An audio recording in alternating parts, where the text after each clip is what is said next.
Today I want to really talk about my first few months as a football agent, what has changed and how it all started.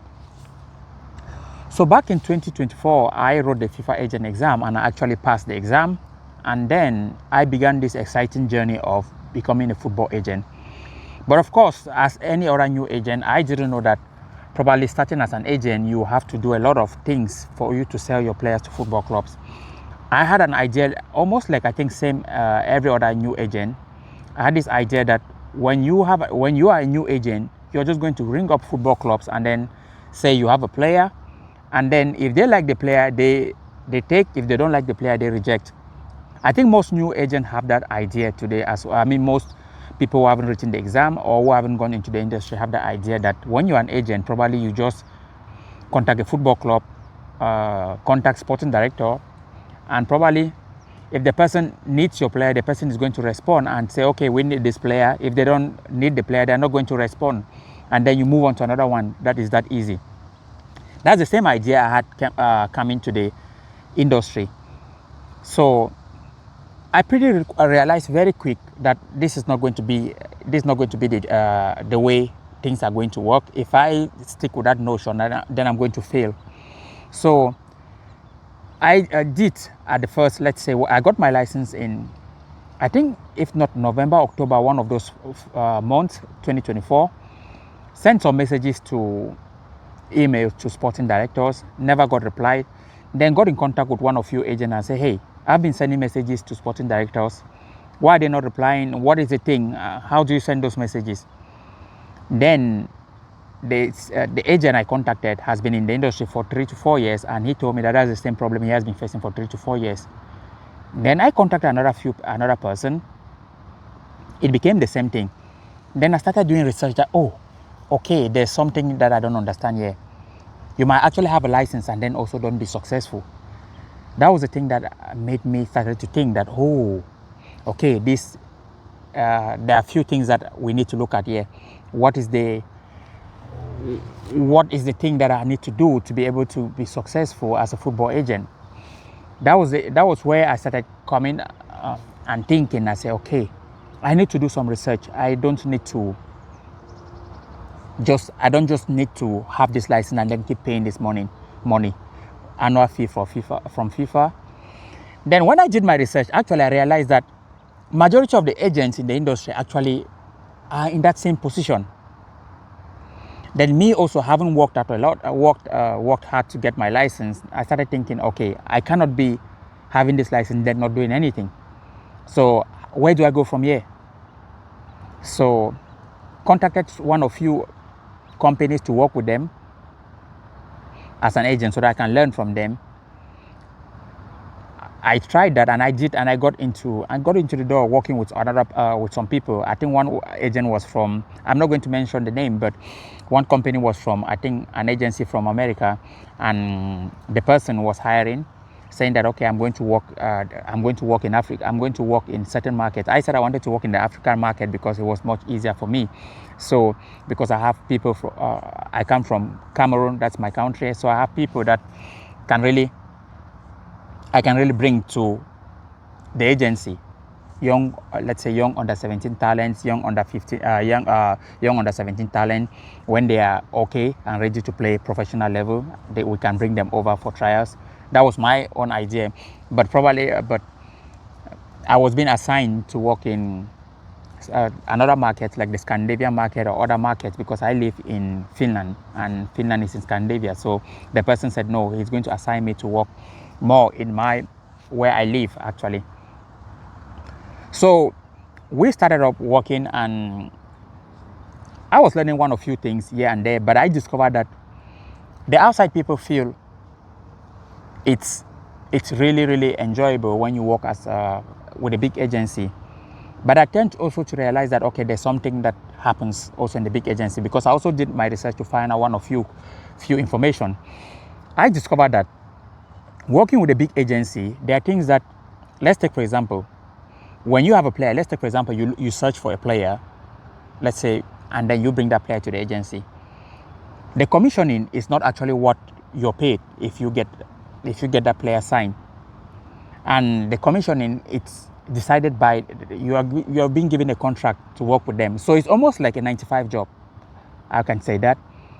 So, but of course, many people don't expose this because you also have contract terms. You have contract terms that you cannot go against it. If not, you are going to be thrown away out of the agency. So most of the time, you just sit and try to do the job. And also because your job is probably like you move and scout players, so it's quite enjoyable for you probably then. But the thing is, the payment, you're also not going to get what you think, but other people might think that you are maybe making an income, but that's totally different. That's totally different, and I'm here to tell you that.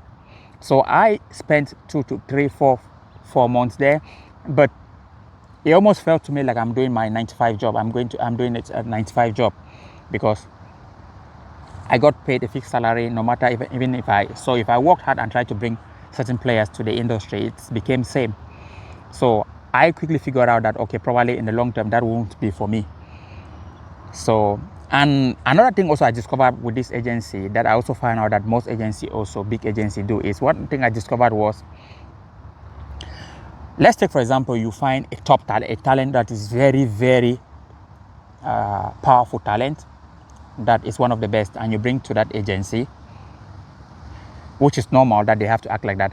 What happens is, you are not actually going to represent that talent. The bigger people or the bosses might say, hey, Brian, this player is a good player, and we need one of our big agents who are good and experienced in the industry to handle this player, because we want to keep this player, and we want someone that is very experienced to sit on the table and have when he's negotiating his contract, so that this player can get a better deal. You are not that experienced to get a better deal, even if we link you to a top club. So we will need this agent who has the experience to handle this situation. And at one point in time, maybe you might be that agent in future, but for now you haven't reached that level, which I totally understand, because it also, they want to keep that player, and they want also to have the best deals for their players, so that they get also best commission. That's also what I learned from there. But having learned also these things, and then discovering that, okay, I have an educational background, I study sport business, and I've actually learned some networking skills that I do know how to network football clubs. I decided that I can figure out things on my own, that I'm going to start my agency myself, and then also I can be sharing that journey with you guys here. That's how I tend to say, okay, I'm going to turn down, at one point in time, I'm going to leave the company and then set up my own company, and then also share my journey on what people don't actually know when they pass their license. Because as I said beginning of this video, once you pass your license, there's this thing that you feel you are just going to ring football clubs, and then they're just sporting directors are going to respond to you. It's not actually that. It doesn't really work like that. Sporting directors don't respond to people they don't know, because they also have a budget they are working with, and they want to maximize the potential of that budget. They want to make use of their budget well. So let's take for example, if you are having a 2 million, if they are trying to do deals for a player, looking for a player in the market for 2 million, they are going to go to their go-to agent so that it can get them the best deal for the money they have. They don't want to stumble into any random agent sending them lots of emails about a player that they don't know about, or even if the player is good, they don't trust that agent, because what if that agent is someone that if they get a deal done with that agent, the agent might disappear, and even that agent gives them a bad player, they don't know how to track him. So that's why they want to always play safe. So the reason I started learning, I know all this, is because also I started interviewing sporting directors, CEOs of football clubs, just to know why do they tend to reject certain agents and accept certain agents. So this brought me to a lot of this knowledge that I share with you guys here on LinkedIn. I share on LinkedIn, my Skool community, and also on other platforms that if you have been following me. So that's how I tend to get my knowledge from all these things I share with you people, because I actually, with my networking skills, find a way to always speak with sporting directors. They people that talk with agents, because when I sit with them face to face, of course, we have a conversation about how the model of their club is run, what they are trying to achieve, which is very important because you want to show interest. You want to make them also know that you want to be involved in their club. You want to know what they are doing so that in future, if you have a player, you can talk to, you can give them. But also you turn also to ask questions that you also want to know. Questions like, why is it that you choose agent B because of, and rather not agent A? Why are you working? Why do you decide to work with agents that you already know? What is the thinking behind it? What really happens that you are actually wanting to know this specific agent? I mean, you want to work in with this specific agent. What is the thing? So these are questions that I ask, and I tend to get answers from them because also I have also actually built some credible knowledge for myself. So also, let's take for example, when I want to interview a sporting director, actually I send him also information about myself that I've been interviewing multiple sporting directors, Norway, Denmark, and other parts of in Finland as well, and other parts of European countries. So when they see this, they know that, okay, this person is credible. So I tend to go from that way. So with this, I also try to teach agents a lot of ideas how they can learn. But also, if you're a parent and also a young player that you stumble upon my channel, you can always leave a comment and ask how to get a good agent, what you're struggling with. Then I'll also respond to you. That's also on you also. Then I can respond and also give you some information how to get a good agent, whether you're using LinkedIn or what do you spot in an agent that you think is a bad sign. I'm not saying that I know everything, but I'm just saying that with the little I know from interviewing and speaking with people, I can give you an idea on how to do things.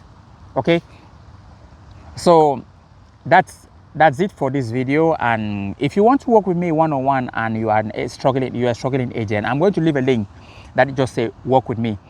You can book a mentorship call with me, or you can just book a call with me, and I'm going to take you from your struggling place. We are going to figure it out and then give you a clarity on how to go from there. Okay, so I know this is challenging for a lot of agents because on LinkedIn I receive a lot of messages from agents, but I cannot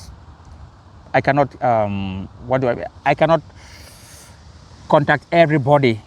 I cannot put myself at availability of everybody. So the best way also is just to always sometimes do a video and then you can watch that video and then get back to me. Okay, so take care and talk to you later. Bye for now. Cheers.